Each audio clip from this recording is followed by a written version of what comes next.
सभे मगहिया भाई बहन के भुलेटन काका के राम राम आथिन मगहिया खबर में सुनथिन देश दुनिया के खबर। जेठान परब आज है। आज बिरसा मुंडा के जन्मदिन भी है। बिरसा मुंडा के शत शत नमन। बिहार पंचायत चुनाव के 7वां चरण में आज 37 जिला के 63 प्रखंड के 903 पंचायत में मतदान हो रहा है। कुल 12,786 मतदान केंद्र पर 72,85,589 मतदाता अपन मत के कर्तन प्रयोग।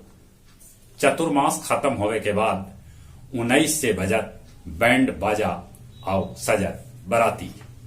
अब ईडी और सीबीआई के निदेशक 5 बछर तक रह सका था अपन पद पर।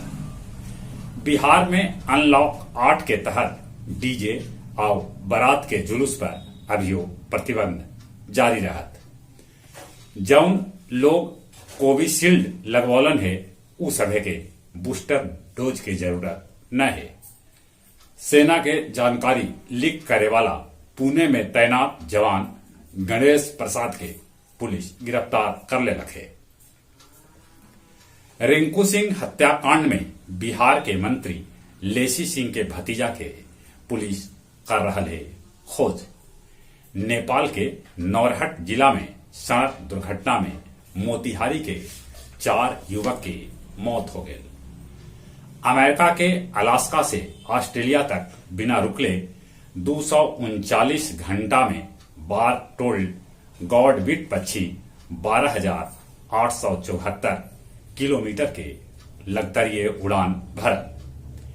इक्वाडोर जेल में खूनी संघर्ष में 68 कैदी के मौत के खबर।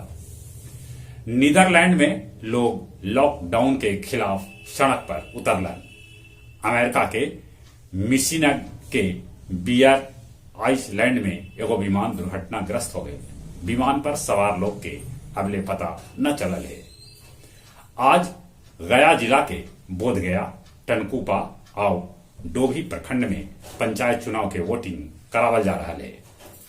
गया जिला के डुमरिया प्रखंड के मोनबार गांव में नक्सली सभे 4 आदमी के हत्या करके चारों के फंदा में लटका दिलन।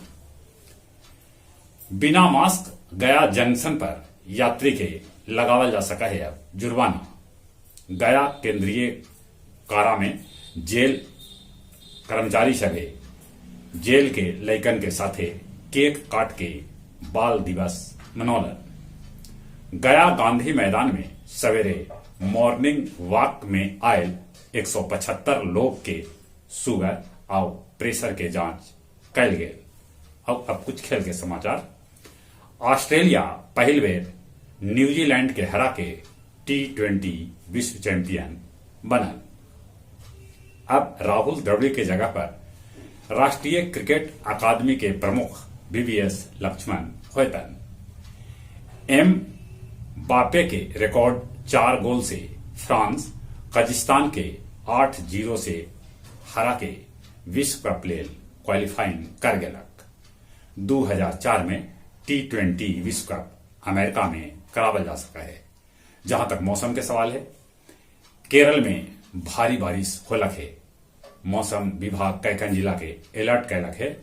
इन्हें तमिलनाडु के बिछोभ से झारखंड के कुछ जिला में पानी बरस सका है। अपने सभी से नहीं हो रहा, कोरोना से बचे ले मुंह और नाक पर मास्क लगाते, सोशल डिस्टेंसिंग के पालन करते। जौन उम्र 18 बछर से ऊपरे है तब कोरोना के वैक्सीन जरूर लेते। चलित एक बेर फिर से अपने सभे के भुलेटन काका के राम राम।